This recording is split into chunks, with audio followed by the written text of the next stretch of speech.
everybody surfs up and down the coastline. We'll have more on that in a little bit. But right now, challenged athletes from all over the world are in San Diego competing in a very special competition. Yes, let's take you there right now. We're talking about the World Adaptive Surfing Championship. Dave Scott is live in La Jolla Shores, checking it all out. Good morning, Sunshine. Hey, Dave. Good morning to you. What a beautiful morning. We're at La Jolla Shores, and the guys doing the announcing, there's about 5 different languages going on. They got countries, 126 countries, just about everywhere, all the flags. It is beautiful. And this is the biggest event of its kind for challenged athletes, those facing different kinds of disability. And they come back, all kinds of things you can imagine. And it's just beautiful. When you spin the camera around, they're out there in the big waves today, the waves at least 7 feet. And then over there, there's the team. To Big Levecki's left from Japan. So everybody's out here. They're just from everywhere. It is a beautiful sight to see. Right now, take a look at the waves, and of course, that's what they're tackling out there. It's a big adaptive surfing competition. Ohio, Japan. It is just absolutely marvelous. This is the World Adaptive Surfing Championship. It's the biggest of its kind in the world, and put on by the International Surfing Association. And of course, right now, the waves have been pretty big, you guys. Beautiful weather in San Diego. And right now there's a lot of surfers in the water waiting for those waves to come in. Then they're rolling this out too, all the way down, so that they can get wheelchairs and everything onto these sites and get people into the water.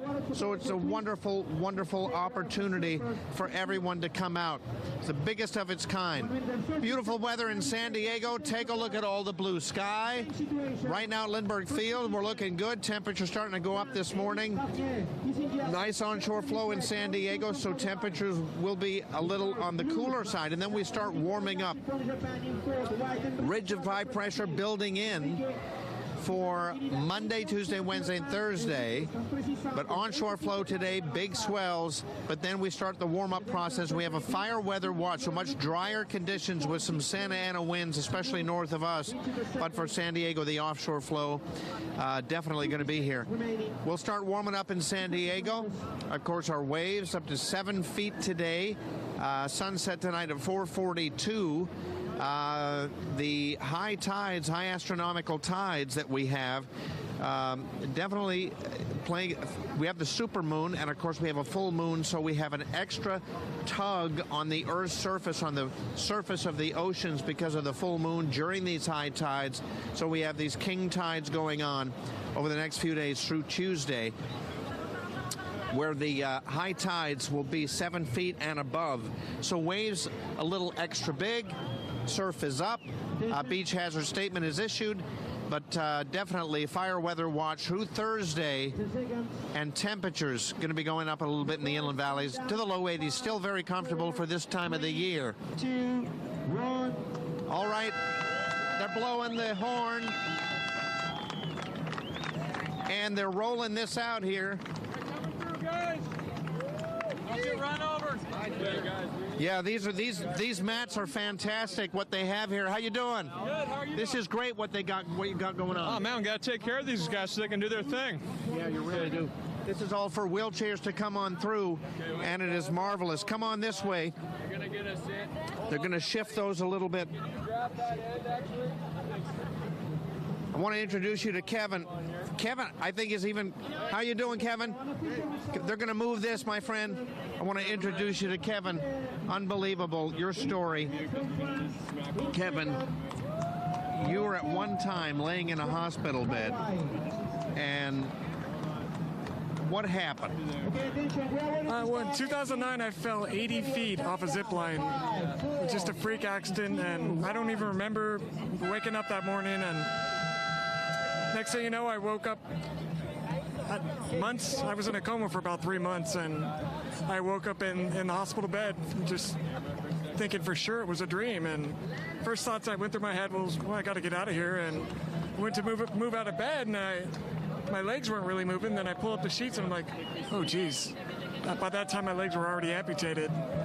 And that's kind of when the new journey began. And I would eventually find out that I survived this 1 in 1,000 chance, being in a coma for 3 months, and my parents and friends were there to say, dude, you fell 80 feet off a zip line. And at that point, it was kind of getting conscious enough to realize that I was going to have to take things into my own hands. Because you had to take things in your own hands physically, and up here, what a change. Yeah, it was unbelievable. And I think with so much time in the hospital, I was able to see that I was being set up to have to rely on narcotics for the rest of my life. And I really had a calling towards things that were put here on this earth for us to use to heal.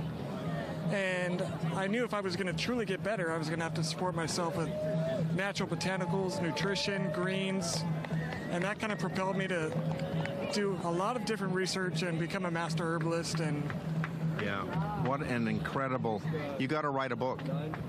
You got to write a book, and you got to put all that in there, and it will be so inspirational because you're doing it on different levels. I mean, Jason Elizabeth, Kevin he came back from falling 80 feet from a zip line, waking up, finding he doesn't have his legs anymore. He's got to get his head back in order from that, and his body.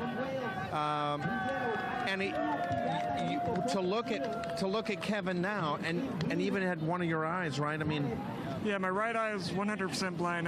When I fell, I rolled down a canyon, and somewhere along the lines, this eye, the orbital bone broke, which cut my ocular nerve in half. So that was another kind of addition to the injury.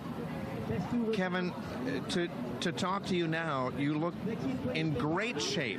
Not only you turned everything around. Oh, Big Levecki, come this way. Come on over here. There's a gentleman coming by in a wheelchair. That's why this is important, right, Kevin? There's so many people that have gone through things. Absolutely, and for me, that's by far the biggest passion I get is helping others and showing them that, there's a way to fully heal again. And one of the first steps is just believing that you have the power to do that. Yeah. And then supporting yourself with nutrition and getting active again, the simple things. And the more you integrate that into your life, the more you're going to find that, I can honestly say I'm at the best point of my life I've ever been. Well, we're behind you 100%, Kevin. We thank you so much. That is the inspiration that all of us need, no matter who we are. We don't have to fall from a zip line.